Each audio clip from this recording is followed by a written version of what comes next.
Eu queria só lembrar vocês que quando eu deixei a presidência da República, eu tive as contas dos meus 8 anos de governo aprovada por unanimidade no Tribunal de Contas e aprovada pelo Congresso Nacional. Somente 5 anos depois, começou o processo de denúncia contra a Petrobras. E, na verdade, não era contra a Petrobras. Porque se você quisesse, de fato, apurar corrupção, você apura. Você apura a corrupção. Se pegar o João Paulo, se o João Paulo roubou, manda ele embora e manda ele para a cadeia. O que não pode punir é a soberania de um país como o Brasil e da sua empresa mais importante, que é a Petrobras.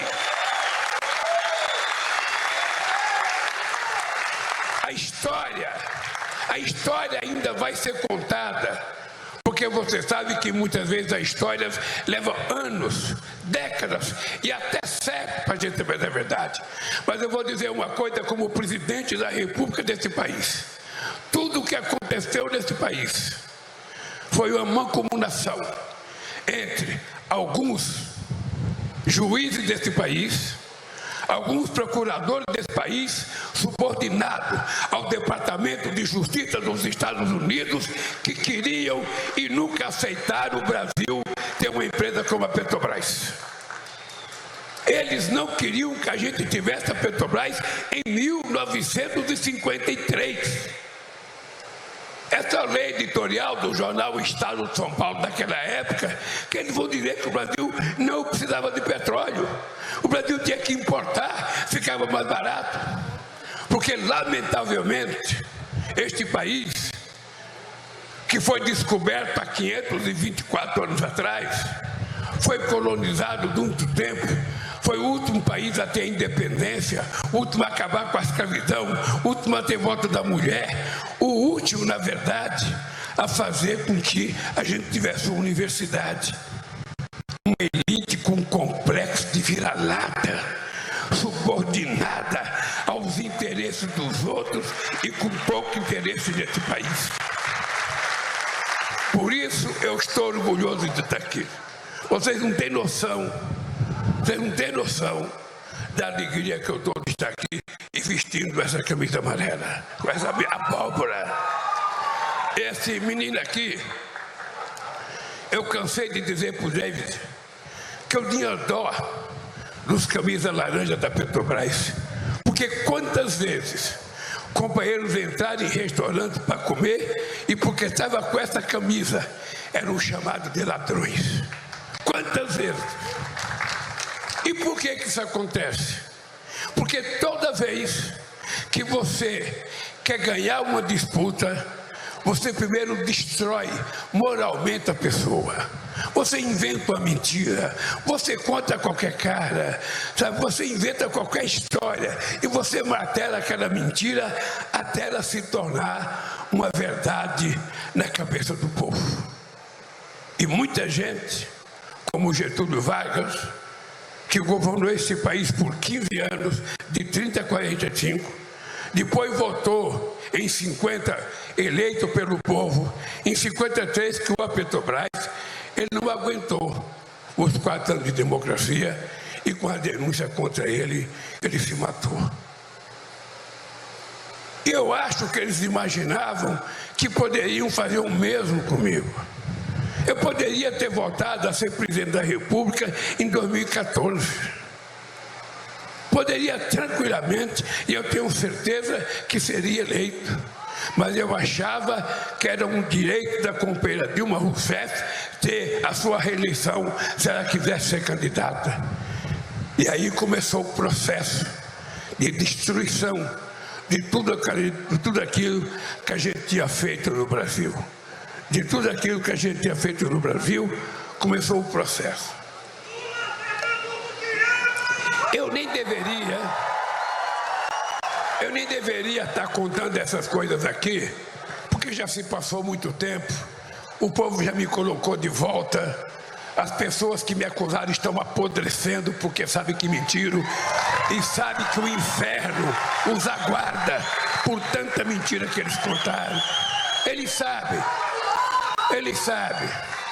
Os pastores que mentiram a meu respeito sabem que não estão falando em nome de uma religião séria ou em nome de Deus. Sabem que estão mentindo.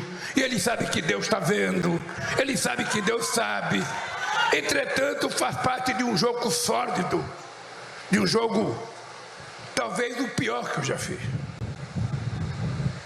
Mas, gente, eu tive 59 capas de revista me chamando de ladrão. Eu tive 13 horas de jornal nacional me chamando de ladrão. Eu tive 680 primeira capa de jornais me chamando de ladrão.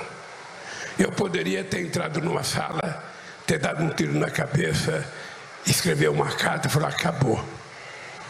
Mas eu aprendi com a minha mãe que dignidade a gente não compra em shopping, a gente não compra em free shop. Dignidade a gente adquire é no berço, com a educação que a gente recebe. E eu fui educado por uma mulher que nasceu aqui em Caetés, morreu em São Paulo analfabeta, e quando ela morreu eu estava preso. Estava preso por causa da greve de 80. E na época, que era uma ditadura, tinha um delegado melhor do que alguns juízes agora, que não me deixaram eu ir na morte do meu irmão. Na época me soltaram da cadeia com 2 delegados acompanhando para ir para o enterro da minha mãe. E eu ficava imaginando o que eu deveria fazer. A minha mãe dizia, meu filho, só tem uma coisa que você não pode fazer, é baixar a cabeça. Não baixa a cabeça nunca, porque se você baixar a cabeça, os caras colocam uma cangaia no teu pescoço e nunca mais você consegue levantar a cabeça.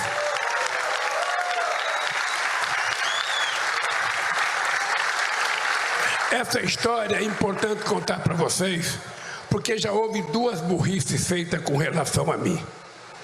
Em 80, eu tinha uma greve que estava acabando.